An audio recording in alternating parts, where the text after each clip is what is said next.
Vamos a pasar ahora a hablar de la regulación del ciclo celular. Cuando yo estoy hablando de ciclo celular, estoy refiriéndome a aquellas etapas que va a tener una célula durante su crecimiento y división. Entonces, las etapas que se producen durante el crecimiento y división de estas células se conocen como ciclo celular. Y existen diferentes etapas. Vamos a ver que vamos a tener una primera etapa que se conoce como etapa G0. Esta etapa G0 es una fase en la cual vamos a tener una célula que va a estar metabólicamente activa, o sea, va a desarrollar todas sus funciones de manera general, y es una célula que no va a estar en división. Es una etapa de descanso en la cual básicamente la célula va a permitir desarrollar todas sus funciones, pero no se va a replicar, no va a estar en división, ¿no? La siguiente fase en el ciclo celular va a ser esta fase que se considera como G1, ¿no? En este caso, la fase G1 es aquella fase en la cual la célula va a alcanzar un tamaño adecuado, va a tener organelas, enzimas y moléculas necesarias. ¿Para qué? Para que pueda ingresarse o prepararse para la replicación, para la división. Este proceso, esta fase de G1 se va a continuar con la fase S. En esta fase S lo que yo voy a obtener va a ser que se va a producir la replicación del ADN y de otras proteínas asociadas para que se produzca la división de la célula. Entonces aquí S se denomina S porque básicamente lo que se va a permitir es la replicación o la síntesis del ADN. Ya preparándonos para lo que va a ser la división celular. Luego de la fase S vamos a pasar a una fase G2. En esta fase G2 la célula se prepara para la división y los cromosomas empiezan a condensarse para que se pueda producir el proceso de división celular. Y finalmente vamos a tener una última fase que es la fase de mitosis, que también se conoce como la fase M, donde la célula se divide y se van a formar dos células hijas. Si ustedes se dan cuenta, la mayor parte del ciclo celular va a estar o va a pasar a la célula fuera de la mitosis, ¿no? La célula o se va a encontrar en una fase G0, donde va a estar metabólicamente activa, donde no se va a preparar para la división, o se va a encontrar en una fase G1, en una fase S, en una fase G2, donde se va a empezar a preparar todo para la división. O sea, la mayor parte de la vida de la célula va a estar básicamente, o no va a estar en la división, en la mitosis, en la fase M, ¿no? Precisamente al conjunto de estas fases que no se corresponden a la fase de la mitosis o la fase M se conoce como interfase, ¿no? Que es la fase del ciclo celular en donde la célula no está en división, Ahora, ¿por qué es importante conocer este ciclo celular de la célula? Porque dentro de cada una de estas etapas que van a llevar al crecimiento, a la división sobre todo de la célula, hay puntos de controles. Hay puntos de controles que me permiten a mí decirle, ¿sabes qué? Célula vas a poder dividirte, vas a poder generar células hijas. Entonces, dentro de cada uno de estos puntos va a haber un control determinado, ¿no? Vamos a ver que, por ejemplo, el primer paso, que es el control de la fase G1, que es la fase en donde se está produciendo el crecimiento de la célula, va a tener todas las organelas para poder entrar al ciclo de la división celular. Lo que se va a chequear básicamente aquí es que la célula tenga un crecimiento celular y un entorno adecuado para que pueda ingresar a todo este proceso de la división celular. Entonces, aquí en la fase 1, lo que se hace o lo que se pregunta aquí en esta fase es si la célula tiene el tamaño adecuado y el entorno es favorable para que esta célula pueda dividirse. Y también se revisa si es que se ha producido algún daño en el ADN. Entonces, si yo veo que esta célula tiene ya un tamaño adecuado, tiene todo el entorno, todas las condiciones, los factores para que pueda dividirse, y yo reviso el ADN y el ADN no está dañado, entonces la célula va a continuar con el ciclo celular. En este caso pasa a la fase S, que es la fase de síntesis o replicación del ADN, donde también va a haber un control a este nivel. Durante la síntesis, la replicación del ADN, lo que se va a preguntar es si se ha producido una correcta, mejor dicho, si el ADN que tenemos antes o durante la replicación no ha sufrido ningún daño.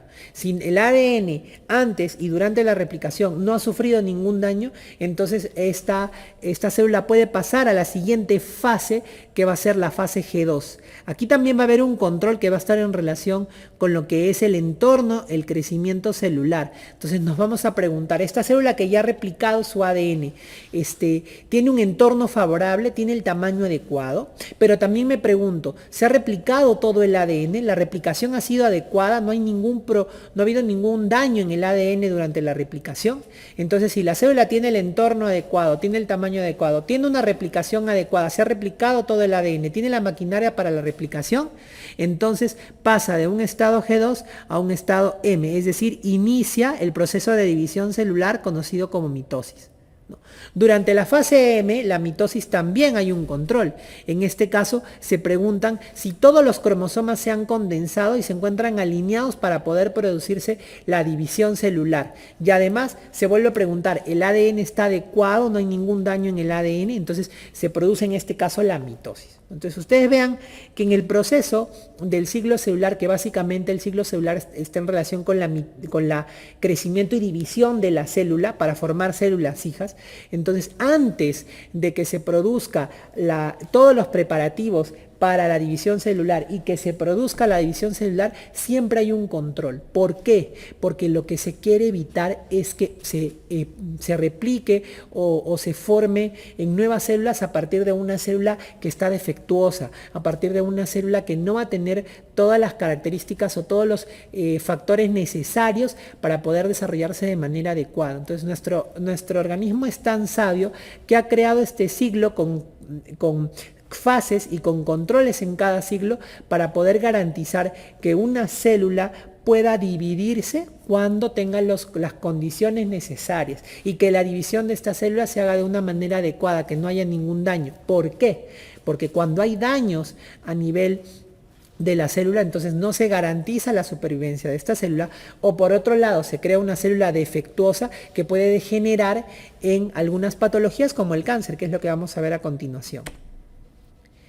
Dentro de este proceso de regulación del ciclo celular van a ser importantes unas proteínas que se conocen como ciclinas y quinasas dependientes de ciclinas, ¿no? Estas son proteínas, ya básicamente son proteínas que van a ser proteínas de control. ¿Por qué se van a decir que son proteínas de control? Porque van a regular el paso de una fase a otra. O sea, el paso, por ejemplo, de la fase G1 a la fase S, el paso de la fase S a la fase G2. O sea, regulan el paso de una fase hacia otra, ¿no? Precisamente preguntándose todas estas inquietudes que hemos visto que se producen en cada fase, ¿no? Esta regulación básicamente va a ser debido a que permiten fosforilar proteínas que van a ser necesarias para que se desarrolle cada una de las fases, ¿no? Dentro de cada fase van a haber proteínas claves, moléculas claves que van a permitir que se desarrolle esa fase. Estas proteínas claves van a tener que ser activadas o desactivadas, y este proceso de activación o desactivación se va a hacer gracias a la fosforilación, ¿no? Es decir, gracias a que se le va a añadir fosfato a estas proteínas para que éstas puedan actuar de manera adecuada. ¿Y quién hace la fosforilación o la activación, el prender estas proteínas para volverlas activas? Lo hace precisamente estas proteínas de control, que son las ciclinas y las quinasas dependientes de ciclinas. Vean ustedes aquí en la imagen qué es lo que se produce. Yo voy a tener aquí que la célula va a estar en una fase G1 y va a querer pasar a una fase S. ¿no? En este caso vean ustedes que yo tengo una quinasa dependiente de ciclina que va a estar inactiva. Esta quinasa va a estar inactiva, por tanto al estar inactiva no se va a fosforilar a las proteínas y no se va a poder pasar o se va a poder dar inicio a la fase S, ¿no? ¿Qué es lo que pasa? En este caso yo voy a tener que esta ciclina G1S se va a unir a la quinasa dependiente de ciclina y la va a activar. Las ciclinas, lo que hacen chicos, las ciclinas lo que hacen van a ser activar a las quinasas dependientes de ciclina.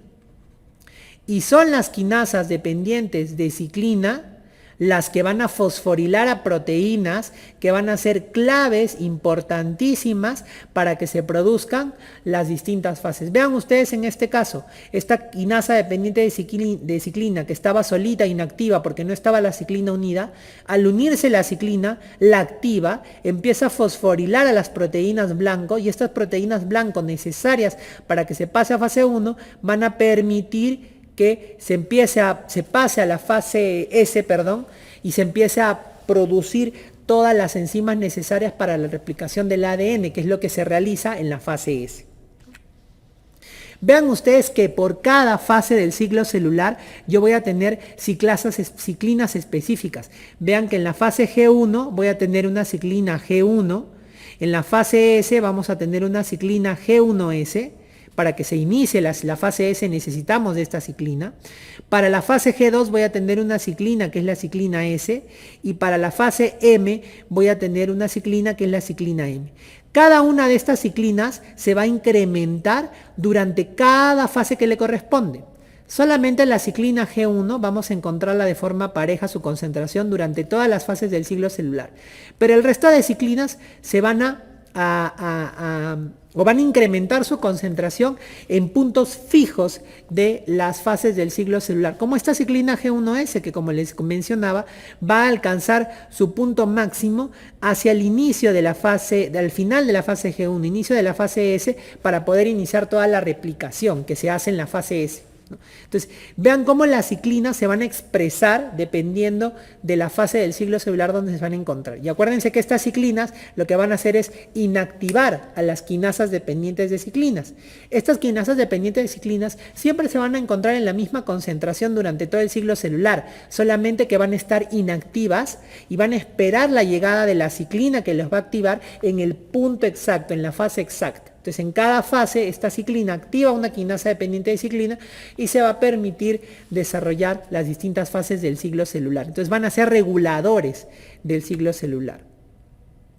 Pero vean ustedes que estas ciclinas, que a su vez van a permitir activar a las quinasas dependientes de ciclinas para que se puedan fosforilar las proteínas necesarias para cada una de estas fases, también van a estar reguladas.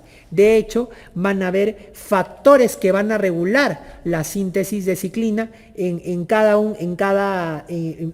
punto, ¿no? Entonces, vamos a tener que hay factores, ¿no? Factores reguladores, tanto intra como extracelulares, o sea, dentro o fuera de la célula, que lo que van a hacer es activar a las ciclinas o permitir que haya mayor síntesis de ciclinas, ¿no? Entonces, ante ciertos factores de crecimiento, por ejemplo, entonces se van a activar o se va a permitir que haya síntesis de ciertas ciclinas. ¿Para qué? Para que se pueda dar la regulación, el pase a cada una de las fases. Entonces vamos a ver que si bien las ciclinas y las quinasas dependientes de ciclinas van a ser las que directamente van a regular las distintas fases, a su vez las ciclinas van a estar reguladas por ciertos factores, como por ejemplo los factores de crecimiento que van a aumentar la síntesis de estas ciclinas. Pero también vamos a tener señales negativas. Por ejemplo, una señal negativa podría ser un daño en el ADN. El daño en el ADN lo que va a decir es, oye, ¿sabes qué? Ya no me sintetices más ciclinas, ya hay una regulación para que no se avance el ciclo celular y no se divida una célula que está dañada. Entonces, más o menos para que tengan una idea de cómo se hace el control y la regulación del ciclo celular con estos reguladores, ¿no? Vean ustedes, por ejemplo, aquí tenemos que de manera normal siempre nuestras células están expuestas o puede generarse daño en el ADN, ¿no? Una forma, por ejemplo, bastante sencilla de que se pueda producir daño en el ADN es a través de los rayos ultravioletas que tiene la radiación solar y que puede generar daño a nivel del ADN, ¿no? Entonces, este daño que se produce, por ejemplo, en el ADN va a ser como un regulador negativo del ciclo celular. ¿Por qué? Vean ustedes que, por ejemplo, ante un daño en el ADN, digamos, por esta radiación ultravioleta, lo que se va a permitir es que esta proteína, se produzca esta proteína que es la P53, que la P53 se conoce como una proteína guardián del genoma. ¿Por qué? Porque frente a al daño del ADN, lo que va a hacer esta P53 es codificar a una proteína inhibidora de quinasas dependientes de ciclina. Entonces, al sintetizar o al codificar una inhibidora de una quinasa dependiente de ciclina, miren lo que va a hacer. Esta se va a unir al complejo ciclina G1C, G1S y a su quinasa dependiente de ciclina, se va a unir a ellas y no va a permitir que se active o avance la célula de G1 a S. Es decir, la célula se va a detener en G1. ¿Para qué? Para permitir que se repare este daño que hay en el ADN.